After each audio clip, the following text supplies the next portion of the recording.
একটা সন্তান যখন প্রাপ্তবয়স্ক হয়, সে যখন উপার্জন করে, তার সকল টাকা আর পয়সা এনে মায়ের কাছে দিতে হবে, বাবার কাছে দিতে হবে, তারা যা খুশি করবে না। শরীয়ত এটা বলে না।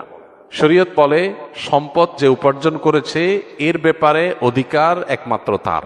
হ্যাঁ, উপার্জিত সম্পদ থেকে মার চলার জন্য, মার বেঁচে থাকার জন্য, সুস্থতার জন্য, চিকিৎসার জন্য যেটা প্রয়োজন সন্তান হিসাবে সাধ্য অনুযায়ী, মায়ের নিজের না থাকলে বা দেওয়ার মতো ব্যবস্থা না থাকলে অবশ্যই সন্তানকে সেটা বহন করতে হবে।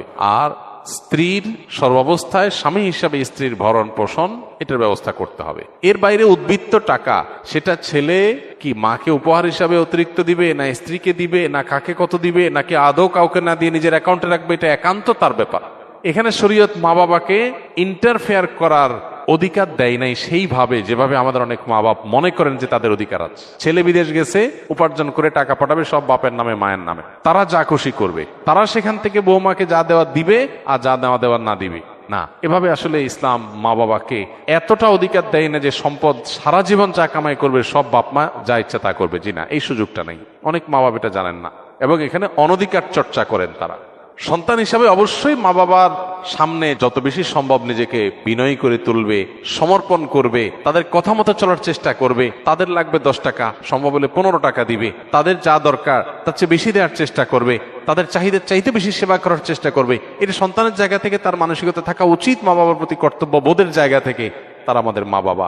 আল্লাহর পরে তাদের সদাচরণ করার গুরুত্ব সবচেয়ে বেশি আল্লাহর ইবাদতের পরে, অতএব সেটা খেয়াল রাখবে। কিন্তু মা বাবা এর মানে এই না যে সব কিছু মা বাপ নিয়ন্ত্রণ করবে। জি না, এখান থেকেই সংসারে অশান্তিটা শুরু। মা বাপ জানে না তাদের অধিকারের রূপরেখা কি এবং কতটুকু সীমানা আছে।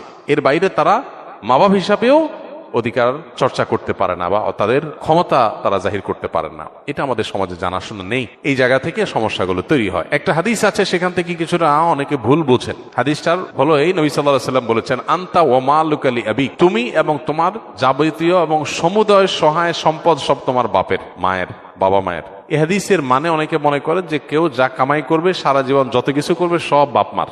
জি না, এই হাদিসের ব্যাখ্যা হলো তুমি তোমার উপার্জিত সম্পদ এখানে তোমার বাপ মার, অর্থাৎ তাদের খরচ খরচার জন্য যতটুকু দরকার ততটুকু তোমার এখান থেকে নেওয়ার অধিকার তাদের আছে। এখানে সমুদয় সম্পদ বোঝানো হয় নাই। যদি সমুদয় সম্পদ বোঝানো হতো তাহলে জাকাত তো বাপ মার উপরে বর্তাইতো, ছেলের উপরে বর্তাইতো না। কারণ সম্পদ যদি একজনের হয় জাকাত তো আরেকজনের উপরে বর্তাবে না। এরকম আরো বহু প্রশ্ন তৈরি হবে।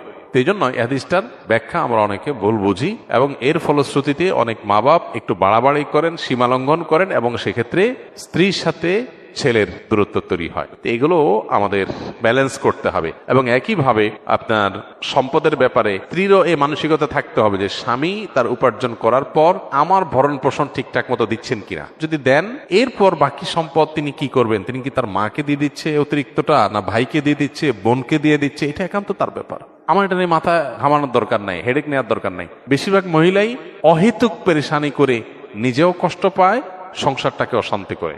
আমার পরিচিত এরকম আত্মীয় স্বজনের ভিতরে এরকম মেয়েদের কথা জানি যে স্বামী লক্ষ লক্ষ টাকা ধরা খাচ্ছে, কোথাও কাউকে দিয়ে দিচ্ছে, কোনো ভাবনা নেই।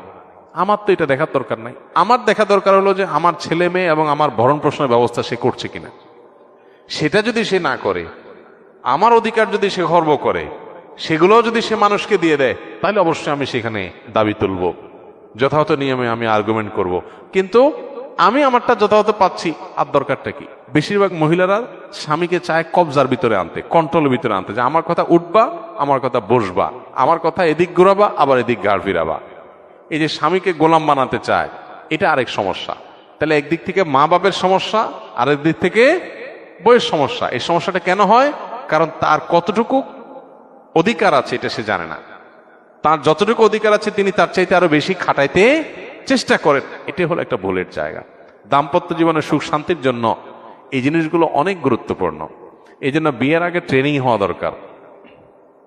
সন্তানকে ছেলে মেয়ে করে বিয়ে করাবেন, সেখানে কি করবেন কি না করবেন, কোথায় অধিকার খাটাতে যাবেন, কোথায় খাটাতে যাবেন না, এগুলোর উপর ট্রেনিং হওয়া দরকার।